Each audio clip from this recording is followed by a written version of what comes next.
Two propositions on the upcoming ballot are both being bankrolled by the plastic bag industry. CBS 13's Tony Lopez is getting answers about what Propositions 65 and 67 would do. Proposition 67 would ratify an earlier Senate bill banning retailers in California from handing out plastic bags and allowing them to collect a 10-cent per bag fee to cover the cost of paper bags. It's pretty straightforward. A yes vote would keep the plastic bag ban in place. A no vote would get rid of it. If the yes side wins, the prop specifies revenue from the 10-cent charge would be spent on covering the cost of non-plastic bags and educating consumers. Which brings us to Proposition 65.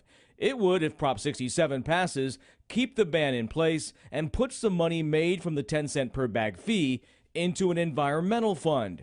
An expert from the Nonpartisan Legislative Analyst's Office helps us get more specific. It would go towards environmental purposes, and those environmental purposes include a range of things, but include support for parks or litter cleanup, clean water programs, and so on. Will the average grocery store shopper notice a change in their bill if the prop passes? In a word, no. So who's pushing both of these props? One group mainly, the American Progressive Bag Alliance. Critics argue introducing both 65 and 67 on the same ballot can be confusing. They point to these scenarios. If 67 should fail and Prop 65 passes, then the statewide plastic bag ban goes away. But if legislators reintroduce it, all the money would go toward an environmental fund. If 67 passes and 65 fails, then stores would be required to use the money generated from the ban to cover costs and education. If both props pass, but 67 by a larger margin, stores would be allowed to keep the profits.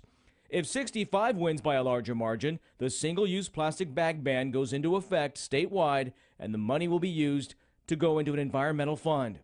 If both props fail, there would be no statewide plastic bag ban. Got all that?